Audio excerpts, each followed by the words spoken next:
नमस्कार, आप देख रहे हैं हेडलाइंस लाइव न्यूज और मैं हूं आपके साथ मोहम्मद रफ़ी। मैं इस वक्त दिल्ली के पीतमपुरा की जीपी ब्लॉक की झुग्गी में मौजूद हूं और ये झुग्गी इलाका जो दिल्ली की मुख्यमंत्री रेखा गुप्ता हैं उनकी विधानसभा में आता है, जो शालीमार बाग विधानसभा लगती है। इस झुग्गी के अंदर हर 5 साल की तरह जो प्रधानी के जो चुनाव होते हैं उसकी प्रक्रिया 2017 में शुरू हुई, लेकिन 2017 में शुरू होने के बाद 8 साल हो गए, चुनाव नहीं हो पाया था। लेकिन अब से फिर उस चुनाव प्रक्रिया को दोहराना जाएगा, जिसको लेकर यह है कि जो प्रधान जो नया चुनकर आए वो झुग्गियों के विकास की, रक्षा की और तमाम सुविधाओं की बातों को करने वाला हो और उनका काम करने वाला हो। इसी को लेकर मैं बात करूंगा। मेरे साथ इसी झुग्गी के पिछली बार के चुने हुए 2017 के दौर के उप प्रधान सुरेश वानखेड़े जी मेरे साथ मौजूद हैं। सुरेश जी, बात करते हैं 2017 के चुनाव से अब के सफर की। 2017 का जब चुनाव हुआ था तो झुग्गी के अंदर प्रधानी के चुनाव की शुरुआत हुई और ये कहीं ना कहीं दिल्ली की झुग्गियों में से एक ऐतिहासिक झुग्गी है जहां पर इस तरह का चुनाव एक प्रक्रिया के दौरान हो रहा है। तो किस तरह से वो शुरू हुआ और कैसे ये 8 साल का सफर बीता है और अब इसके चुनाव की प्रक्रिया आगे कैसे होगी?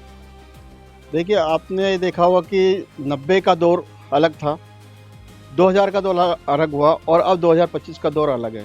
तो मीडिया का ज़माना है, दूसरा मोबाइल का ज़माना है। पहले मोबाइल नहीं हुआ करता था तो लोग एक जगह बैठ के परिवार एक जगह बैठा करता था, लेकिन आज का दौर है कि अगर हम पूरा परिवार भी अगर एक पलंग पे बैठे हो तो भी हम अलग अलग होते हैं, क्योंकि सबके हाथ में मोबाइल फ़ोन होता है। तो वही चीज़ पहले चली आ रही, उस चीज़ को ख़त्म करने के लिए 2017 में एक ऐसे विधि पूर्वक हमारे यहाँ पर चुनाव की प्रक्रिया शुरू हुई, जिसके लिए चुनाव समिति का गठन हुआ।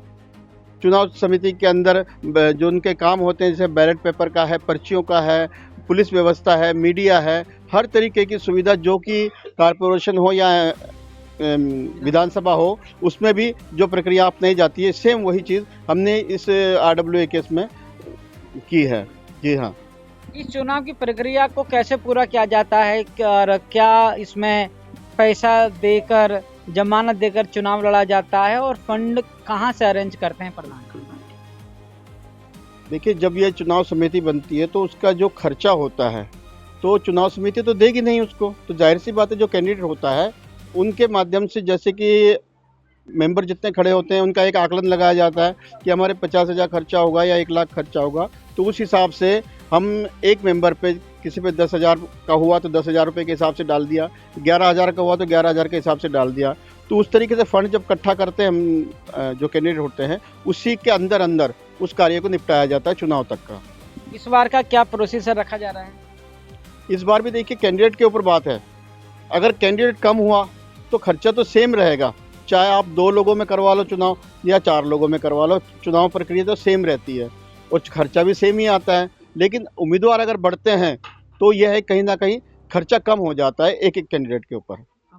जी, अब हम बात करते हैं कि 8 साल के सफर की, क्योंकि झुग्गी के उप प्रधान के तौर पर आपको देखा जाता रहा है। किस तरह से 8 साल का सफर रहा है, क्या कमियां रही हैं और क्या खूबी रही है?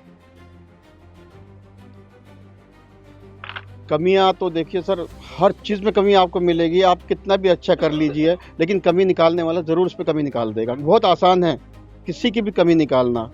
आज के मैं अब से 8 साल के बाद की बात करूं, पहले की बात करूं, तो जब मैं यहाँ पर उप प्रधान बना तो यहाँ के लोग जानते हैं कि मैं कभी भी खाली नहीं बैठता। मैं घर घर जा के गलियों में, जितने अभी आप देखिए कि इसमें इन 8 सालों में 2 बार पानी की पाइपलाइन चेंज हो चुकी है, ये दूसरी बार पानी की पाइपलाइन डाली जा चुकी है। और आप ये देखिए कि अभी तक कोई पानी का समय नहीं है, लेकिन फिर भी पानी आ रहा है, जबकि शाम को 5 बजे से 8 बजे तक का टाइम रहता है पानी का और सुबह 6 से 2 का टाइम रहता है। लेकिन आप ये देखिए कि इतनी मेहरबानी है सरकार की कि अब भी हमारे यहाँ पर नलके से पानी मिल रहा है हमें। अब आगे चुनाव के लिए क्या आप कैंडिडेट बन रहे हैं? जी, अगर जनता चाहेगी तो कैंडिडेट बनूंगा, क्योंकि पहले भी मेरे को कैंडिडेट जनता द्वारा ही बनाया गया था। मैं स्वयं नहीं लड़ने की इसमें था, लेकिन लोगों ने कहा कि आपको चुनाव लड़ना चाहिए, तो मैं चुनाव लड़ा और उन्होंने ही मुझे लड़वाया। हम अपने दर्शकों को बताना चाहते हैं कि सुरेश वानखेड़े जी जो है इस झुग्गी के उप प्रधान के तौर पर रहे हैं। 8 साल का सफर रहा है, तमाम काम इन्होंने किए हैं। अब वो काम कितने लोगों को पसंद आए हैं, कितने अच्छे लगे हैं। अब ये आने वाले चुनाव में जब ये कैंडिडेट बनकर अगर दोबारा आते हैं तो ये उनके सामने होगा कि लोग कितना पसंद करेंगे, और हम सबके भी सामने होगा कि उनको प्रधान चुनने में कितनी अहम भूमिका किनकी रही है। खबर पर अपनी राय जरूर दीजिएगा। मेरे साथ जुड़े रहने के लिए हेडलाइंस लाइव न्यूज़ से मोहम्मद रफ़ी की यह खास रिपोर्ट।